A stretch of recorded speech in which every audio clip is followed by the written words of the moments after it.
O Novo Testamento.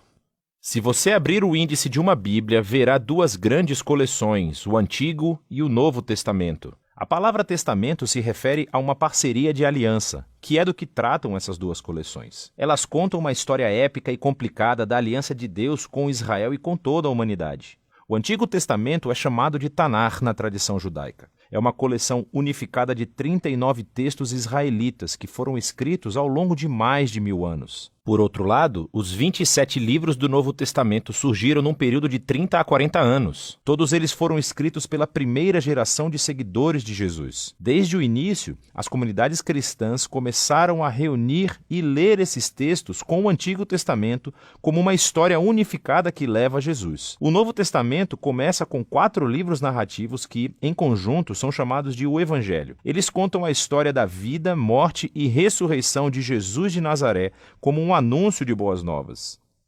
Eles são seguidos por um 5º trabalho narrativo, chamado Atos dos Apóstolos. Aqui, o Jesus ressurreto dá uma tarefa aos apóstolos, uma palavra que significa enviados. Eles são nomeados como representantes de Jesus para espalhar suas boas novas em todo o mundo antigo. Depois de Atos, vem uma coleção de cartas dos apóstolos. Foram escritas para oferecer ensino e orientação para as comunidades de seguidores de Jesus, as igrejas. Existem 13 cartas conectadas ao apóstolo Paulo e não estão organizadas na ordem que foram escritas, mas da mais longa à mais curta. Depois, tem a carta aos Hebreus, escrita por um colaborador próximo aos apóstolos, mais anônimo. Depois temos as cartas de Tiago, Judas, Pedro e João. 2 eram irmãos de Jesus e 2 estavam entre os seus primeiros seguidores. O último livro do Novo Testamento é o Apocalipse, uma carta a 7 igrejas que revela uma palavra profética de desafio e conforto a todos os seguidores de Jesus. Então, esses são os livros do Novo Testamento. Mas do que falam? E como eles se conectam ao Antigo Testamento para formar uma história unificada? Pense assim. A Bíblia é uma longa narrativa épica com vários movimentos ou atos. O Antigo Testamento relata a primeira série de atos que te dão tudo o que você precisa para entender a história que se segue. Os temas centrais e o conflito do enredo são organizados em padrões de enredo. E no Novo Testamento, eles são retomados e nos levam ao clímax da história em Jesus. Deixa eu te mostrar o que eu quero dizer. O primeiro ato é sobre Deus e toda a humanidade. Deus fornece um lindo templo em forma de jardim para os humanos, criados para governarem o mundo com ele. Mas os seres humanos são tolos. Caem em uma tentação obscura e se rebelam contra a sabedoria de Deus. Então acabam exilados no deserto, onde começam a matar uns aos outros. Eles constroem cidades que espalham seu egoísmo e opressão, levando à grande cidade perversa da Babilônia.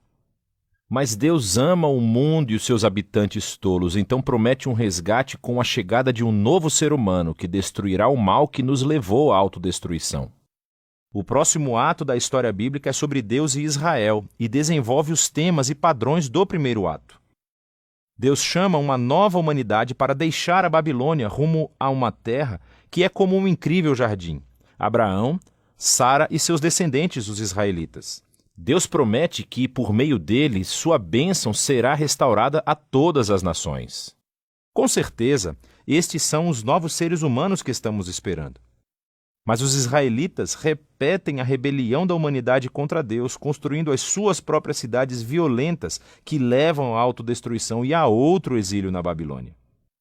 Mas Deus sustenta a sua promessa de que o novo ser humano virá da linhagem de Abraão. Será um sacerdote rei que agora terá que resgatar Israel e a humanidade da Babilônia para restaurar a bênção de Deus para o mundo. Veja como esses 2 atos seguem o mesmo padrão. O segundo ato é uma versão mais longa e violenta do primeiro, explorando a trágica condição humana. Mas também destacam a promessa de Deus, que é desenvolvida no próximo ato, os profetas e os poetas do Antigo Testamento. Os profetas acusaram Israel e todas as nações de sua maldade e anunciaram que o próprio Deus viria trazer o dia do Senhor e libertar o seu mundo da Babilônia. Ele faria isso por meio de um sacerdote rei, prometido, que vai sofrer como um escravo e morrer pelos pecados de Israel e de toda a humanidade.